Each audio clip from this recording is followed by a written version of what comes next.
안녕하세요. 한심한 시숙을 둔 40대 초반 여자입니다. 저는 인류애가 넘치는 아빠 아래에서 자랐어요. 아빠는 사람의 인종, 나이, 학벌, 직업, 모든 것에 귀천을 따지지 않고 모든 사람은 존중받고 사랑받을 가치가 있다는 신념이 있으셨죠. 그렇다 보니 저 또한 아빠 같은 성인처럼 살지 못해도 적어도 색안경은 끼고 살지 않으려고 노력했습니다. 그런데 사람 인연은 하늘이 내는 것이라더니 제가 직업과 외형에 따라 사람의 귀천을 따지는 사람과 가족이 될 줄 누가 알았겠어요? 그 사람은 바로 저희 시숙입니다. 아이러니하게도 그 시숙 덕에 잊고 살았던 소중한 인연을 다시 만나기도 했답니다. 황당하고 우스웠던 시숙과의 에피소드를 지금부터 들려드릴게요. 저는 적당히 여유로운 집안에서 태어나 비교적 부족함 없이 자랐어요. 저희 엄마는 주부셨고 아빠는 서울의 모 대학병원의 교수셨죠. 아빠는 불우한 이웃에게 가진 걸 모조리 베푸는 분이었습니다. 돈과 자신의 시간, 의사인 자신의 능력, 자신의 모든 인생까지 전부 다 말이에요. 게다가 아빠는 주변이나 제자들에게도 항상 호환분이셨죠. 자신이 할 수 있는 선에서 의학적인 지식과 조언을 아끼지 않으셨고 지방에서 올라오거나 생계가 어려운 제자를 종종 집으로 초대해 식사 대접을 하시기도 했고요. 엄마 또한 따뜻하고 이타적인 분이었기에 엄마는 아빠가 데려온 손님을 인상 한번 찡그리지 않고 항상 반갑게 맞이해 주셨습니다. 그리고 엄마는 아빠가 하는 수많은 의료 봉사와 기부, 선행들을 말리는 법 없이 항상 아빠를 믿고 지지해 주셨습니다. 저와 오빠는 항상 그런 부모님을 존경했죠. 오빠는 아빠를 닮아서인지 공부를 엄청 잘했습니다. 하지만 오빠는 의대에 가고 싶어 하지 않았어요. 오빠는 언젠가 자기만의 사업을 하고 싶어 했죠. 서울의 명문대에 진학했던 오빠는 졸업 후 경험을 쌓고 일을 배우기 위해 대기업에 입사했습니다. 오빠만큼 똑똑하지 못했어도 나름 열심히 노력했던 전 서울의 중위권 대학을 졸업한 후 공기업에 입사를 할 수 있었어요. 그리고 제가 입사를 했던 그 해에 우리 가족에겐 더 없는 불행이 찾아오고 말았죠. 여보, 왜 이런 모습으로 돌아온 거야? 당시 아빠는 대학병원 교수직에서 은퇴하고 아프리카의 봉사를 떠나셨습니다. 이전처럼 단기 봉사가 아니라 아예 거기서 작은 병원을 짓고 거주를 하셨었죠. 몇 개월에 한 번씩만 귀국해 가족들을 만나며 말입니다. 그리고 결국 아빠는 그곳에서 병을 얻어 그대로 세상을 떠나고 말았습니다. 아빠는 화장이 된 채 유골이 되어 가족의 품으로 돌아오셨죠. 너무도 마음이 아팠지만 한평생 남들을 위해 사셨던 아빠다운 마지막이었다고 생각했어요. 아빠의 장례식엔 수많은 사람들이 줄지어 조문을 왔습니다. 아빠의 의사 동료분들과 아빠의 제자들, 어느새 모두 성인이 된 아빠의 후원을 받았던 학생들과 아빠의 봉사 덕에 살아난 수많은 환자들까지 장례식장은 인산인해를 이루었죠. 네 아빠가 가는 길이 외롭진 않겠구나. 이렇게 네 아빠를 위해서 울어주는 사람들이 많으니 말이다. 내 남편이었지만 참 훌륭한 사람이었어. 엄마는 눈물을 닦으며 북적거리는 장례식장을 바라보셨습니다. 사람이 이렇게 많은데도 엄마의 마음은 참 쓸쓸해 보여 전 그런 엄마를 뒤에서 꼭 껴안아 드렸죠. 저는 직장에서 만난 2살 많은 남편과 나이 35에 조금 늦은 결혼을 했습니다. 밝고 쾌활한 성격을 가졌던 남편은 가정적인 남편을 꿈꾸던 사람이었어요. 우리 아버진 사업하느라 바빠서 집안엔 통 신경을 못 쓰셨거든. 지금은 많이 후회하고 계시지. 그래서 난 결혼하면 아내와 아이들을 제일 우선으로 생각하는 가장이 되고 싶어.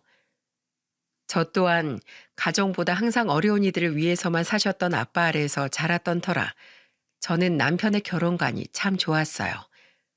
그래서 남편의 청혼을 받아들이게 되었는데 문제는 시모였습니다.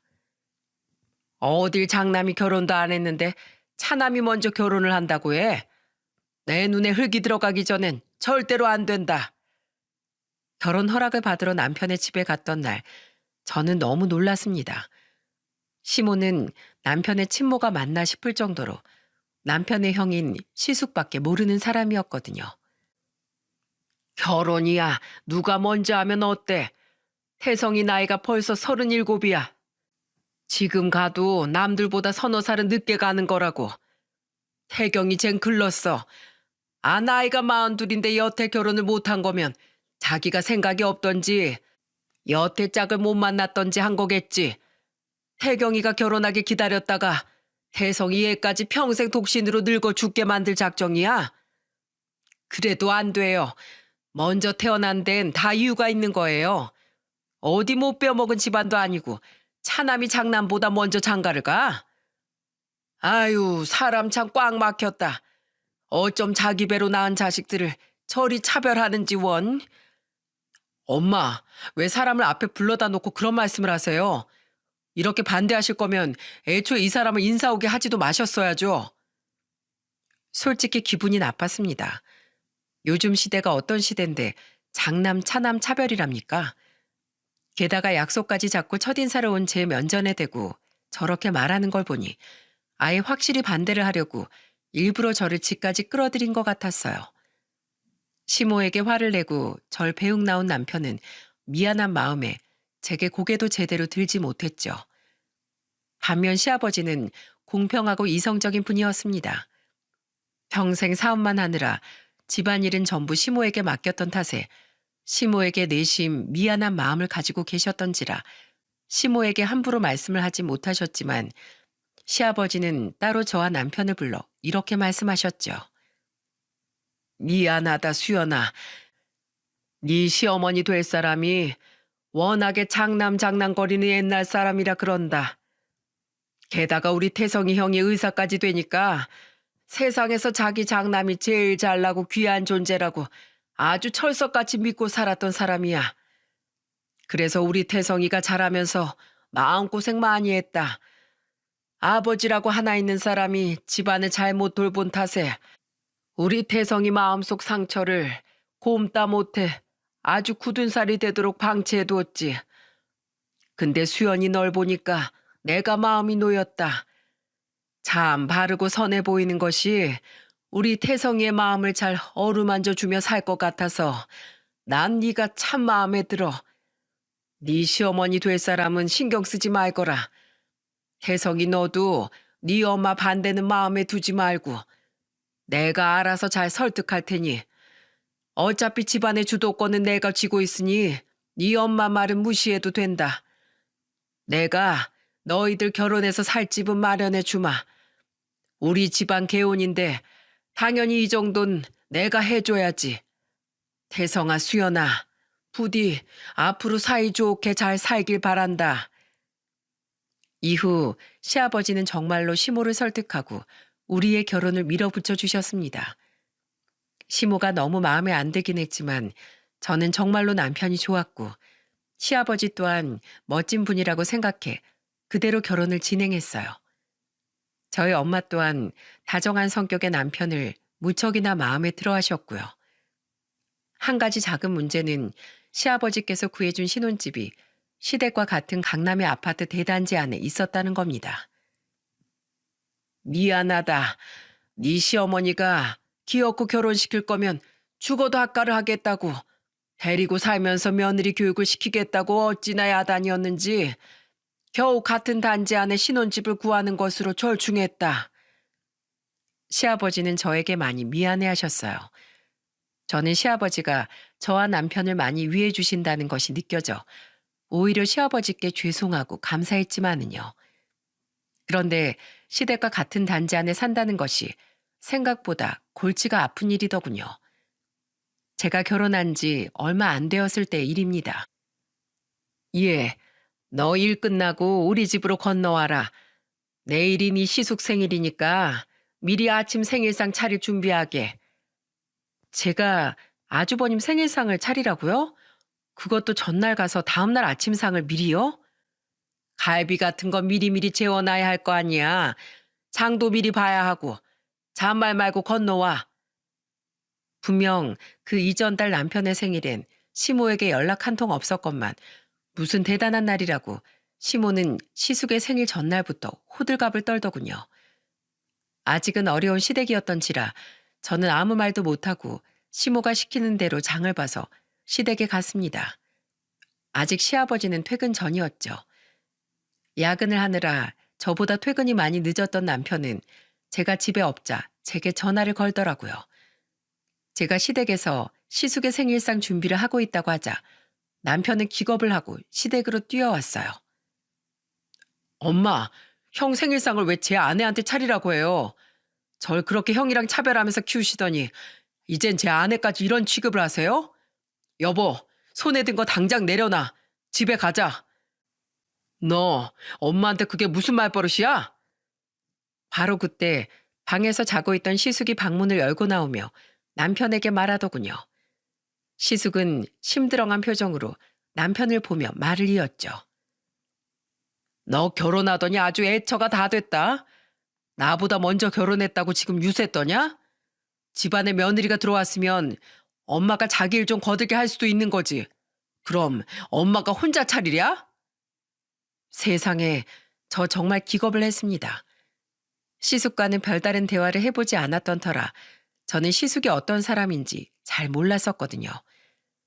시숙은 자기 생일 아침부터 거한 생일상을 받는 게 아주 당연하다는 듯 말하더군요. 게다가 그 일은 당연히 집안의 여자들 일이라고 생각했고요. 저는 문득 남편이 너무 안쓰러웠어요. 생일이 한 달 차이 나는 형의 생일상은 거하게 차려주면서 자신의 생일은 신경도 쓰지 않는 엄마를 보며 남편이 얼마나 상처를 받았을지 상상이 되었거든요. 저는 조용히 앞치마를 벗었습니다. 그리곤 시모와 시숙에게 고개 숙여 인사를 했죠. 죄송합니다, 어머님. 지금 제가 아주버님 생일상을 계속 준비하고 있으면 제 남편이 더욱 상처를 받을 것 같아서요. 어머님도 아주버님도 중요하지만 저한텐 제 남편이 제일 중요해서 이만 가봐야 할 것 같습니다. 안녕히 계세요. 저런 버르장머리 없는 며느리 한번 잘못 들여서 우리 엄마 혈압 팍팍 오르시겠네. 시모는 뒤에서 기함을 했고 시숙은 혀를 끌끌 차더군요. 그러거나 말거나 저는 황급히 남편을 끌고 시댁에서 나왔죠. 그리고 엘리베이터를 타자마자 저는 다리가 풀려 그만 주저앉고 말았습니다. 여보, 괜찮아? 와, 나 진짜 떨려서 죽는 줄 알았어. 나 어른들한테 대들어본 거 태어나서 처음이야. 미안해, 여보. 괜히 나 때문에 소리를 듣게 해서.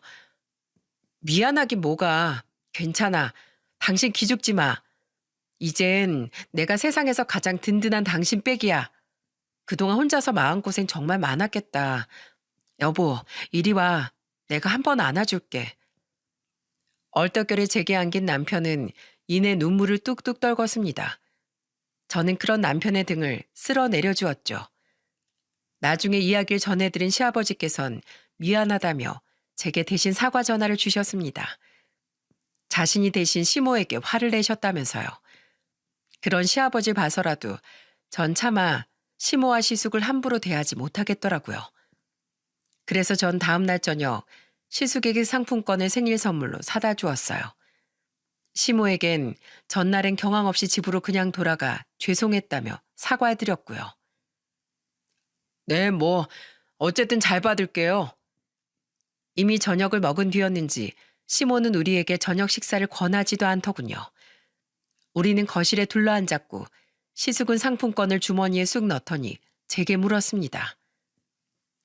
돌아가신 재수 씨 아버지도 의사였다면서요? 근데 재수 씨랑 재수 씨 오빠 되는 사람은 왜 의사가 못 되셨을까? 보통 의사 집안에선 의사 자식 하나는 나오던데.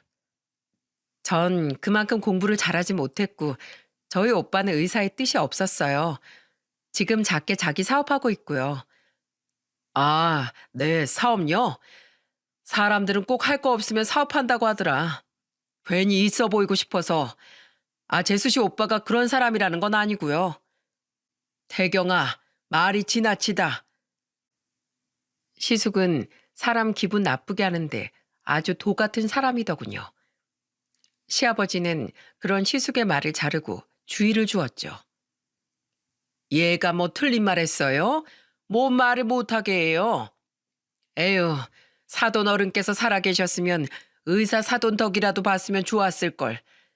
같은 집안 의사끼리 앞에서 끌어주고 뒤에서 밀어주면 얼마나 좋았겠어. 얘 며느라, 너희 아버지 병원 하셨댔지? 혹시 이름 좀 있는 분이셨니? 그냥 작은 병원 하시다가 돌아가셨어요. 저는 아프리카에서 작은 병원을 지으셨던 아빠를 떠올리며 대답했어요. 제 말에 시모는 잔뜩 실망한 표정을 지었죠. 아유, 그럼 그렇지. 됐다. 둘째가 웬일로 지 형한테 도움 한번 될까 기대했던 내가 바보지. 여보! 알겠어요. 알겠어. 시모의 말에 어이가 없었지만 저는 꾹 참았습니다. 저희 오빠 30 넘어서 시작한 사업이 제법 잘 되어서 나날이 회사가 커지고 있었거든요. 저희 아빠 또한 많은 분들에게 존경받던 대학병원 교수였다고 말을 할까 했지만 이내 생각을 바로잡았어요. 항상 어디 가서 드러내고 다니지 말라는 엄마의 가르침이 생각났으니까요. 이후에도 시모는 자꾸만 집안일을 도우라며 저를 시댁으로 불렀고 저는 적당한 선에서 시모의 말을 존중하려고 노력했습니다. 너무 심하게 시숙과 남편을 차별하는 시모가 싫었지만 어쨌든 남편을 낳아준 분이었으니 며느리 된 도리는 다 하고 싶었어요. 게다가 자식들을 모두 결혼시키고 혼자 살고 있던 저희 엄마에게 남편이 굉장히 잘했기에 저 또한 남편의 부모님께 잘하고 싶었죠. 그렇게 시도 때도 없이 시댁에 불려다니고 시아버지의 사과를 받고 속상해하는 남편을 위로하며 애써 괜찮다고 말하고 산 지 5년이 흘렀습니다. 그동안 저와 남편은 두 아들을 낳았고 저는 연년생인 두 아들을 돌보기 위해 퇴사를 한 상태였어요. 저와 남편 모두 아이들 케어에 관한 욕심이 강했고 감사하게도 저희 엄마와 시아버지께서 넉넉히 금전적인 지원을 해주셨거든요. 우리 귀한 손주들 돌보는 일인데 당연히 할아버지 내가 도와야지. 허허, 고맙다 어머마. 나한테 손주를 둘씩이나 안겨주다니 말이야. 시아버지는 손주들과 절 굉장히 예뻐하셨는데 시아버지가 그러실수록 시모와 시숙은 더욱 우리를 시샘하더군요. 우리 의사 장남이 워낙에 공사다망해서 그렇지. 얘가 장가만 가봐라. 저 닮아서 똑똑하고 떡두꺼비 같은 아들 셋은 거뜬히 낳을 게다. 됐어 엄마. 원래 못 보는 사람들이 자식들 더 많이 낳는다더니 혜성이가 딱 그 꼴이지 뭐. 난 결혼의 뜻 없어. 원래 돈 많고 배운 사람들은 독신주의자가 태반이야. 기가 찼습니다. 두 사람의 말엔 누가 봐도 억지로 제 남편과 저를 까내리려는 의도가 다분히 보여 짜증이 났죠. 그래서 저는 참지 못하고 그만 은근슬쩍 한 소리를 하고 말았네요. 근데 아주버님, 저번에 아파트 단지 놀이터에서 막 통화하면서 우시지 않았어요? 저 지나가다가 봤거든요. 뭘 하시더라? 어떻게 날 두고 다른 남자랑 결혼할 수가 있냐고 막 매달리시는 것 같던데? 제 말에 시숙은 얼굴이 홍당무가 된 채 방으로 들어가 버렸습니다. 시모는 절 노려봤지만 시아버지는 껄껄거리며 배를 잡고 웃으시더군요. 아주 우리 며느리가 한 방이 있구나. 그러던 어느 일요일이었어요. 오랜만에 아주 여유로운 주말이었죠. 저희 오빠 새언니가 조카들을 데리고 놀이공원에 놀러 가면서 저희 애들도 데려가 주었거든요. 육아에서 벗어난 남편은 오랜만에 조기 축구를 나갔고 저는 머리도 감지 않은 채 한껏 늘어져 있었어요. 그런데 그때 아주 불길한 휴대폰 진동이 울리더군요. 저는 조마조마한 마음으로 휴대폰 액정을 확인하곤 한숨을 푹 쉬었습니다. 불길한 예감대로 전화를 건 사람은 다름 아닌 시모였거든요. 시모는 제가 전화를 받자마자 대뜸 이렇게 말했어요. 예, 너 얼른 우리 집으로 좀 와라. 너 내 심부름 하나 해야겠다. 네 시숙이 급한 병원 일 때문에 이틀이나 집에 못 들어왔어. 이제야 숨 좀 돌릴 틈이 생겼다는구나. 내가 네 시숙 갈아입을 옷이랑 속옷 좀 챙겨놨으니까 냉큼 와서 이거 네 시숙 병원에 가져다 줘라. 제가요? 당황스러웠어요. 시숙의 병원엔 가본 적도 없고 다른 것도 아닌 시숙의 속옷 심부름까지 제가 해야 되나 싶었죠. 제 물음에 시모는 막 짜증을 내더군요. 그럼 무릎 아픈 내가 가랴? 당장 안 튀어와? 알겠어요. 근데 어머님, 저 시간이 좀 걸릴 것 같아요. 이틀 동안 집에만 있느라 씻지도 않았고 씻고 화장도 해야 해서요. 선보러 가냐? 그냥 대충 입던 거 입고 오라고. 태경이 몇 시간 뒤면 또 수술 들어가야 한다는데 네가 빨리 가야 걔가 얼른 옷 갈아입고 눈이라도 좀 붙일 거 아니야. 시모는 소리를 지르며 절 보챘습니다. 전 하는 수 없이 한숨을 푹 쉬고는 대충 추리닝을 집어입고 떡진 머리를 하나로 묶었어요. 그리곤 검은 모자 하나를 눌러 쓴 채 시댁으로 향했죠. 시모에게 쇼핑백 하나를 건네받은 전 차를 끌고 주소를 검색해 시숙의 병원으로 갔습니다. 처음 가본 시숙의 병원은 개인 병원치고는 꽤나 큰 대형 병원이더군요. 저는 병원 로비에서 시숙에게 전화를 걸었어요.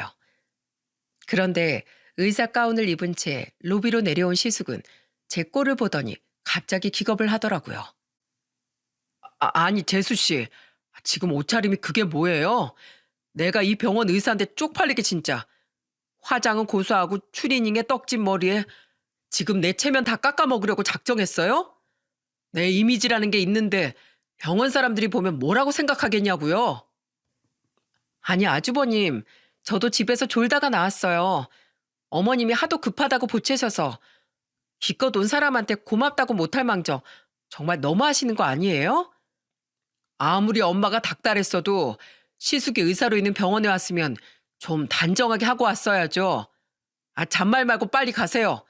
앞으로 다신 여기 오지 마세요. 봐봐요. 환자고 직원들이고 다 쳐다보고 있잖아요. 시숙은 제 손에서 쇼핑백을 팍채가며 벌레 쫓듯 제게 가라고 손짓했습니다. 짜증이 있는 대로 밀려오더군요. 그런데 그때 의사 가운을 입은 중년의 의사 한 명이 지나가다가 멈춰서서 저를 유심히 쳐다보는 게 아니겠어요? 저 사람은 누군데 날 저렇게 뚫어져라 쳐다보나 싶어서 저 또한 그 남자를 쳐다봤는데 어딘가 낯이 익더군요. 그리고 이내 그 남자는 저와 시숙 가까이까지 다가와 시숙에게 말을 걸었죠. 진태경 선생, 이분은 누구신가? 병원장님, 안녕하십니까? 중년의 의사는 바로 이 병원의 병원장이었더군요. 시숙은 조금 전의 모습은 온데간데 없이 한껏 깍듯한 말투로 병원장님에게 인사를 했습니다. 그리고는 곤란한 표정으로 저를 흘기더니 제 소개를 아주 어이없게 하더라고요. 그냥 모르는 사람입니다. 방금 저분 손에서 가져간 거 언뜻 보니까 옷가지들 들어있는 쇼핑백 같던데 모르는 사람이라고? 이거요? 그냥 저희 어머니가 심부름 시키려고 보낸 사람입니다. 신경 쓰지 않으셔도 되는 사람이에요. 모르는 사람이라니 아무리 제 옷차림이 창피해도 그렇지 저게 할 소리입니까? 기가 차서 어이없는 표정으로 시숙을 쳐다보고 있는데 자꾸만 절 살피던 병원장님이 대뜸 제게 묻더군요. 그리고 병원장님의 질문을 들은 순간 저는 기겁을 하고 말았습니다. 저 혹시 이름이 어떻게 되십니까? 저요? 김수연이라고 하는데요. 그럼 혹시 아버님 조남이 김정자 규자 아니십니까? 네? 이름은 맞는데 저희 아빠를 아세요? 저는 깜짝 놀라 병원장님에게로 고개를 돌렸습니다. 저의 긍정에 병원장님의 얼굴이 갑자기 환해지더니 한박 웃음을 짓고는 제게 이렇게 말했습니다. 맞죠? 김정규 교수님 따님. 이야, 여기서 뵐 줄은 꿈에도 몰랐네요. 정말 반갑습니다. 병원장님은 제게 허리까지 숙여 인사를 했습니다. 저도 얼떨결에 그분을 따라 허리를 엉거주춤하게 숙였죠. 다시 허리를 세운 병원장님은 제게 자기소개를 했는데 그 말은 저에게 엄청난 반가움을 가져다 주었어요. 저 기억 안 나십니까? 저 김우연입니다. 김정규 교수님을 지도교수로 모시던 학생이었죠. 교수님께서 경상도에서 혼자 올라와 살고 있던 절 안쓰럽다면서 집에 종종 불러 식사 대접도 해주셨는데 그때 수연 양이 아마 고등학생인가 그랬던 것 같아요. 전 그때 30살 안팎밖에 안 됐었고요. 아, 그분이시구나. 깜짝 놀랐습니다. 어딘가 낯이 익다 했더니 아빠가 대학 교수 시절 집에 불러 가끔 밥을 먹이고 보내던 제자분이었더라고요. 이후 저희 아빠를 따라 같이 해외로 봉사를 다니기도 해서 저희 아빠가 찍혀있던 봉사활동 기념사진에도 아빠와 나란히 서 계시던 분이었죠. 기억을 곱씹어 보니 아빠의 장례식장에서 굉장히 서럽게 울던 그 병원장님의 얼굴이 생각났어요. 저는 그제야 반가운 표정으로 병원장님이 내민 손을 잡고는 크게 위아래로 흔들었습니다. 여기서 이렇게 뵐 줄이야. 그동안 잘 지내셨어요? 저야 잘 지냈죠. 사람 인연이라는 게 참 놀라울 일입니다. 정말 너무 반갑네요. 혹시 시간 되세요? 저랑 차 한잔 하시겠어요? 그럼요, 좋죠. 놀라움과 반가움에 저는 잠시 시숙을 잊고 있었습니다. 뒤늦게 시숙이 생각나 고개를 돌려 시숙을 보니 시숙은 입을 떡 벌리고 맹한 표정을 짓고 있더라고요. 제가 시숙을 보자 병원장님 또한 시숙을 바라보며 조금 굳은 표정으로 이렇게 말하셨습니다. 진태경 선생도 함께 하지. 보안이 남이 아닌 것 같은데 왜 뻔히 아는 사람을 모른 척합니까? 이런 훌륭한 분의 따님을 지인으로 둔 것이 얼마나 영광인 줄도 모르고. 내 방으로 들어갑시다. 내가 들어가서 이분 아버님이 얼마나 훌륭한 분이었는지 내 진태경 선생에게 가르쳐 줄게요. 그렇게 우리는 병원장실로 함께 들어가 둘러앉게 되었어요. 병원장님은 시숙에겐 신경도 쓰지 않고 저만 바라보며 추억에 잠겨 말씀을 시작하셨습니다. 교수님은 저희 어머니를 살려준 분입니다. 제가 레지던트 시절에 저희 어머니께서 위급한 수술을 받으셔야 했던 적이 있어요. 그때 저희 어머니 상황이 워낙 안 좋았던지라 고향의 병원에서도 제가 근무하던 대학병원의 다른 교수님들 모두 수술해도 소용이 없는 상태라며 포기하라고 말씀하셨죠. 그런데 그때 유일하게 시도해보자고 나서셨던 분이 바로 교수님이었습니다. 사람의 생명은 귀하고 질긴 것이니 끝까지 포기하지 말자며 절 북돋아 주셨지요. 그리고 그 수술에서 저희 어머니는 기적적으로 살아나셨습니다. 비록 지금은 돌아가셨지만 그때 교수님이 아니었다면 저희 어머니는 20년에 가까운 세월을 잃을 뻔하셨죠. 교수님은 제게 은인이자 평생 본받고 따를 훌륭한 스승님이셨습니다. 아, 그런 사정이 있으셨구나. 이후 교수님한테 홀딱 반한 전 자진해서 교수님을 따라 해외 봉사활동도 다니고 국내 의료 봉사활동도 함께 다녔습니다. 같이 있으면 정말로 배울 점이 많은 분이셨어요. 실력, 인성, 사람에 대한 존중까지 교수님께 정말 많은 걸 배웠기에 제가 이 자리까지 올라올 수 있었지요. 저를 이 병원 병원장이 되게끔 만든 건 전부 수연 양의 아버님입니다. 그런 훌륭하신 분이 아프리카에서 마지막 순간까지 봉사를 하다 돌아가셨다는 이야기를 듣고 제가 얼마나 가슴을 치며 울었는지 몰라요.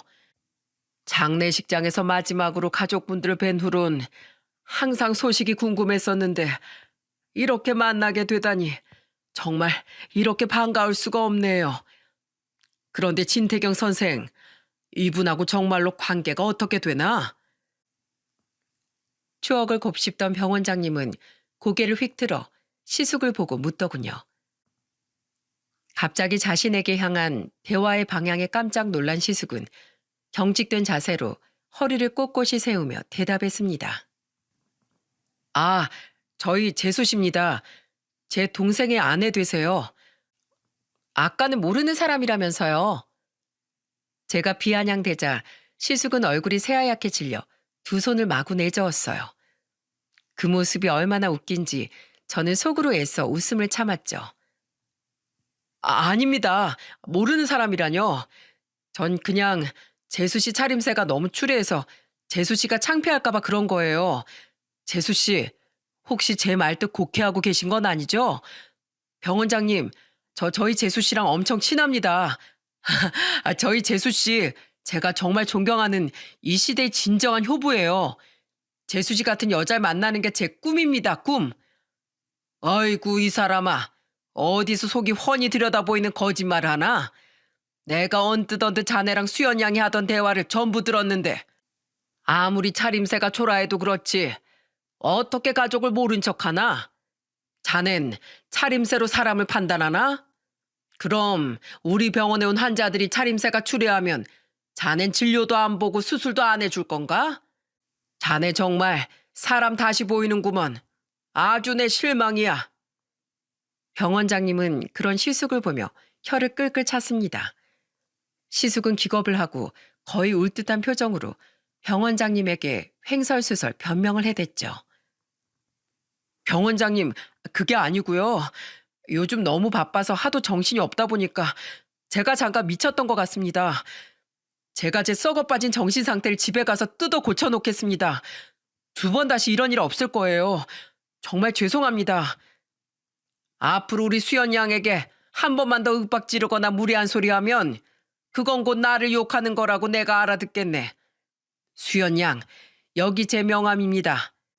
언제든지 신태경 선생이 수연 양을 무시하는 발언을 하거나 무례한 언행을 보이면 제게 연락 주세요. 제가 그에 합당한 조치를 취하도록 하겠습니다. 병원장님은 자신의 명함을 주며 제 연락처 또한 받아가셨습니다.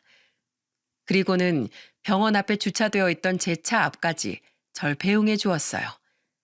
시숙은 잔뜩 기가 죽은 채로 그런 병원장님의 뒤를 졸졸 쫓아나왔고요. 이후 시숙이 시모에게 무슨 소리를 했는지 처음으로 일주일이 넘게 시모에게서 아무런 연락도 호출도 없더군요. 덕분에 저는 아주 편안한 마음으로 육아와 살림을 할 수 있었답니다. 저에게서 이야기를 전해들은 남편은 사람 인연이 정말 신기하다면서 감탄을 하더라고요. 그리고 병원장님을 마주치고 나서 정확히 일주일 뒤 병원장님은 한우 세트를 들고 저희 친정을 찾아가셨어요. 저희 엄마를 뵙고 싶으시다면서요. 미리 연락을 받은 저와 엄마는 식사 준비를 마치고 친정에서 병원장님을 맞았죠. 엄마는 병원장님을 보자마자 병원장님의 어깨를 안아주셨습니다. 이렇게 반가울 때가 잘 왔어요. 잘 왔어. 잘 지내셨어요, 사모님? 우리 딸한테 다 들었어요. 사람 인연이 어쩜 이렇게 신기할꼬. 우리 남편이 이렇게 훌륭하게 자란 김우연 선생을 보면 정말 기뻐했을 텐데 어여 들어와요. 엄마는 병원장님께서 사온 한우를 굽고 직접 요리한 불고기와 된장찌개를 내놓으셨어요. 병원장님은 고기보다 먼저 된장찌개를 떠드시곤 감탄을 하셨죠. 정말 오랜만이네요, 사모님. 사모님표 된장찌개 정말 그리웠습니다. 그 어느 식당을 가도 사모님이 끓여주신 된장찌개 맛이 안 났거든요. 김 선생이 그땐 찌개 하나로 밥을 2공기씩 먹곤 했었죠. 그 젊었던 청년이 언제 이렇게 멋진 중년 신사가 되었노. 분위기는 굉장히 화기애애했습니다. 그리고 그날 병원장님의 이야기를 들어보니 시숙은 병원에서 이미지가 별로 안 좋았더군요. 이미 크고 작은 몇 번의 의료사고와 환자들과의 마찰로 병원에서의 신뢰도가 밑바닥이었더라고요. 그래서인지 시숙은 한동안 절 찾아와 제게 자꾸만 이런 부탁을 하기 시작했어요. 재수 씨, 이거 양배추즙이에요. 요즘 속이 자꾸 쓰리다고 하셔서 제가 사가지고 왔어요. 며칠 전엔 도라지 배즙을 가지고 오시더니 자꾸 부담스럽게 왜 이러세요? 에이, 가족 사이 이 정도는 얼마든지 해드릴 수 있죠. 그러니까 재수 씨, 몇 달 안 있으면 재계약 날짜인데 제발 병원장님께 제 얘기 좀 잘해주세요.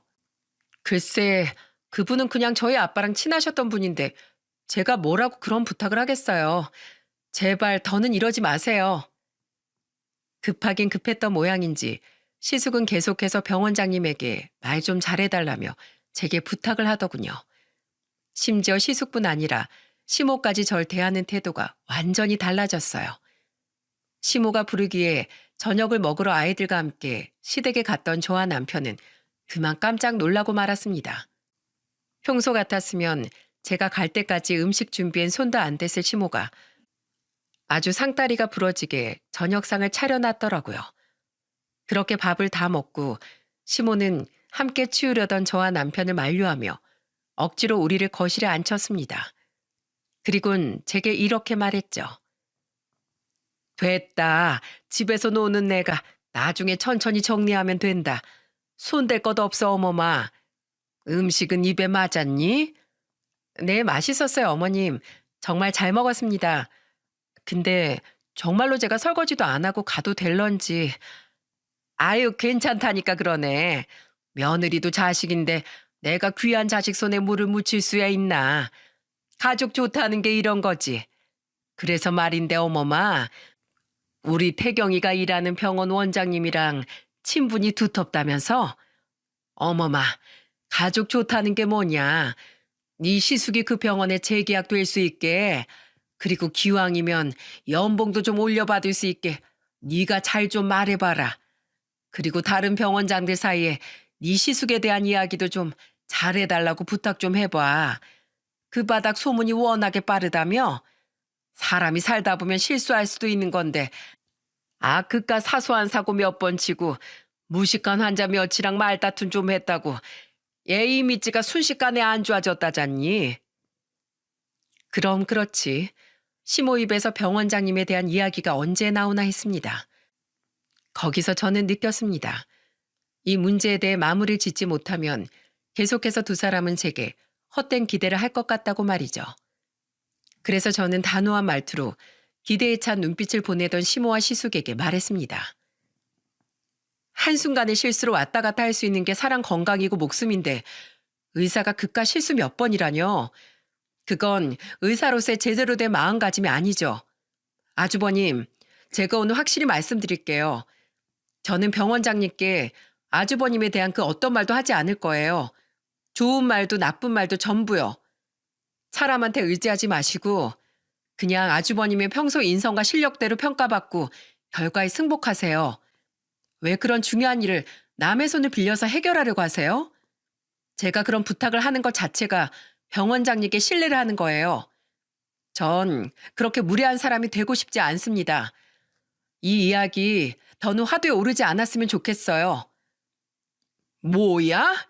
이게 덕볼 일 좀 생겼다고 사람이 오냐오냐 해줬더니만 감히 네 시숙한테 어쩌고 저째?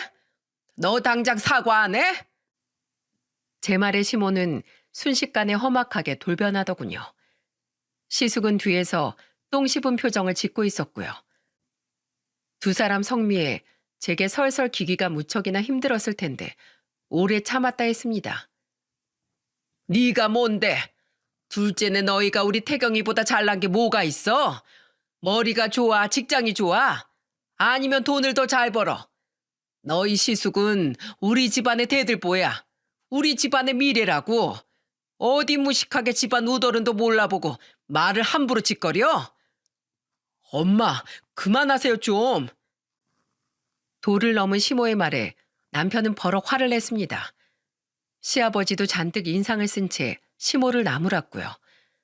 저는 남편의 팔을 밀쳐내고는 시모를 똑바로 마주보고 이렇게 말했죠. 머리 좋고 직장 좋으면 무조건 우러러 봐야 하나요? 아니요. 저는 모든 사람은 다 똑같이 존중받고 귀하게 대접받을 자격이 있다고 배우며 자랐습니다.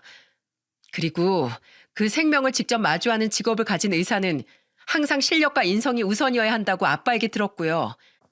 그래서 전 의사라는 직업을 우습게 생각하고 청탁에 의지하려고 하는 아주버님을 용납할 수 없었을 뿐이에요. 뭐야?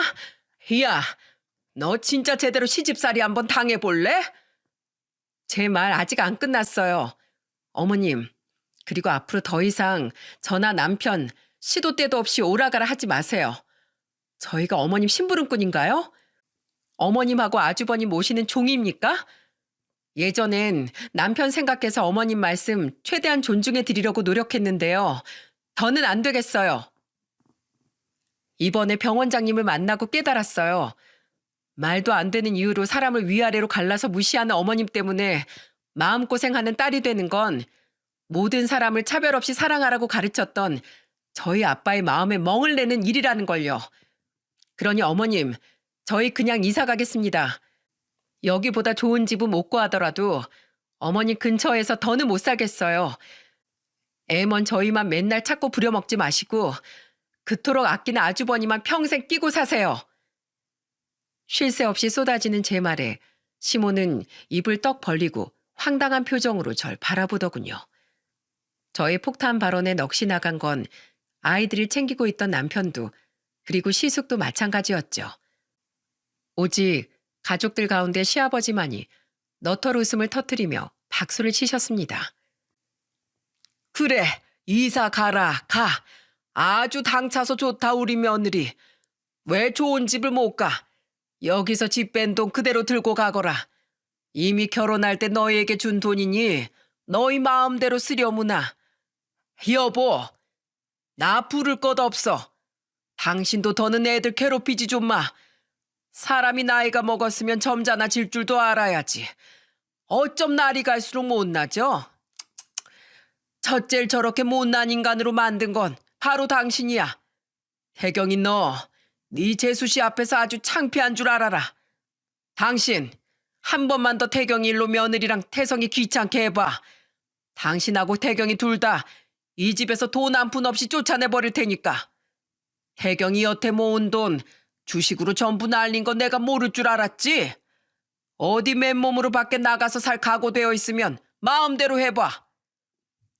시모와 시숙은 시아버지의 말에 아무 말 못하고 인상만 찌푸리더군요. 엄한 표정으로 시모와 시숙에게 엄포를 놓은 시아버지는 저와 남편에게 그만 가보라며 다시 웃어주셨습니다. 집에서 나가는 저희 아이들에게 볼 뽀뽀를 하는 것도 잊지 않으셨고요. 제가 결혼했던 날들 중에 아주 최고로 속 시원했던 날이었네요. 남편 또한 제 배포에 놀랐다며 진작 자기가 먼저 큰 소리치고 시모를 막아주지 못해 미안하다고 말했죠. 그렇게 1년이 지났습니다. 저희는 시댁에서 차로 1시간 정도 떨어진 서울의 외곽에 새 터전을 잡았어요. 정말 숨통이 트인다는 것이 무슨 말인지 알겠더라고요. 지금은 명절과 가족 행사 외엔 가끔씩 저녁 식사를 하러 찾아갈 뿐 이전처럼 시댁에 자주 발걸음할 일이 없어졌으니까요. 시아버지께서 그때 단단히 엄포를 놓았기 때문인지 시모는 제게 더 이상 예전처럼 전화를 걸어 괴롭히지 못하고 있습니다. 단지 저희가 시댁에 갈 때마다 저희를 못마땅한 눈으로 훑어볼 뿐이죠. 수연 양, 추석 전에 사모님을 좀 찾아뵈려고 하는데 시간 되면 함께 볼 수 있을까요? 병원장님은 가끔씩 저에게 연락을 주십니다. 그리고 혼자서 무료하게 지내시는 저희 엄마에게도 찾아가 말동무를 해드리고 계시더군요. 자식인 저와 오빠도 엄마를 자주 찾아뵙긴 하지만 보다 자세히 아빠를 함께 추억할 수 있는 병원장님의 방문이 엄마에겐 굉장히 기쁜 일인 것 같더라고요. 여전히 사업하느라 바쁜 오빠 또한 엄마와 함께 병원장님과의 식사 자리를 가진 후로 가끔씩 병원장님과 안부를 주고받는 모양이고요. 시아버지는 종종 퇴근길을 빙 돌아 저희 집에 들르곤 하십니다. 손주들을 보러 말이죠. 4살, 5살이 된 저희 아들들은 매번 선물과 맛있는 것을 사가지고 오는 시아버지를 무척이나 좋아한답니다. 비록 자신들을 달갑지 않게 여기는 시모와 시숙은 조금 싫어하지만은요. 에휴, 이 집에 오면 내가 아주 머리가 맑아지고 기분이 좋다. 집에 가면 네 시어머니랑 큰애 한숨 때문에 나까지 우울해져. 시아버지는 급격히 어두워진 시댁 분위기 때문에 저희 집에 오실 때마다 푸념을 하십니다. 그 이유는 바로 저희 시숙 때문이었죠. 날이 갈수록 병원에서 평판이 떨어지고 마지막 보루였던 저에게 1층까지 맞은 시숙은 이전보다 훨씬 자주 술을 찾았다고 합니다. 재계약 날짜는 다가오지 병원 어깨에 쫙 퍼진 안 좋은 평판은 되살릴 길이 없어 더 좋은 병원으로 이직도 힘들 것 같지 아주 속이 말이 아니었다더군요. 그러다 시숙은 결국 가지 말아야 할 지경까지 갔던 거예요. 새벽 5시까지 술을 왕창 마셨던 시숙은 술이 제대로 깨지도 않은 상태인 오전 10시에 수술실에 들어갔다더군요. 사실 거의 음주 상태나 마찬가지였던 거죠. 다행히 큰 사고는 없었지만 그 사실이 발각된 후 병원이 아주 뒤집혔다고 병원장님이 말씀해 주시더군요. 그 일로 인해 시숙은 재계약 날짜가 다 되기도 전에 병원에서 잘렸습니다. 이미 좋지 않았던 시숙의 소문은 최악으로 치달았고 재취업할 병원을 찾지 못했던 시숙은 서울 변두리 다 쓰러져가는 작은 병원에 겨우 일자리를 구했다고 하더군요. 전문의까지 딴 의사의 연봉치고는 아주 초라한 급여를 받는 조건으로 말이죠. 그 때문에 시모와 시숙의 기는 한풀 꺾여 요즘 시댁의 분위기는 아주 우중충하기가 그지없다고 합니다. 하지만 어쩌겠습니까? 다 본인이 저지른 일에 대한 결과물인 뿐인 것을요. 저는 그런 시숙이 하나도 불쌍하지 않습니다. 항상 생명에 대한 경각심을 갖고 살아야 할 의사가 환자의 건강을 우습게 알기에도 모자라 술까지 먹고 수술실에 들어갔던 일은 용서받을 수 없는 일이라고 생각하니까요. 오히려 의사 면허가 취소됐어야 했는데 그러지 못한 것이 안타까울 정도로 말입니다. 요즘 남편은 이전보다 얼굴이 더욱 밝아졌습니다. 평생 자신을 차별하던 시모에게서도 멀리 떨어져 벗어났고 더 이상 제게 매일같이 미안해하지 않아도 되니까요. 당신을 만난 건 내 인생 최고의 행운이야. 고마워 여보. 이런 나를 남편 삼아줘서. 우리 애들은 절대 아무런 차별 없이 키울 거야. 첫째는 첫째라서, 둘째는 둘째라서 행복하다고 생각하며 잘할 수 있도록 최선을 다할 거라고. 그거 하나만큼은 나 자신 있게 말할 수 있어. 당신은 잘 해낼 거야. 나도 당신 옆에서 최선을 다해 도울게. 뭘 도와, 엄마? 나도 엄마랑 아빠 도와줄래. 형, 나도. 이렇듯 우리 가족은 지금 인생 최고로 행복한 시간을 보내고 있습니다. 전 앞으로도 남편의 마음에 난 상처를 보듬고 아이들을 잘 보살피며 행복한 가정을 꾸려나갈 생각이에요. 비록 가끔씩은 시모의 말에 남편도 저도 상처를 받을 수도 있겠지만 걱정하지 않습니다.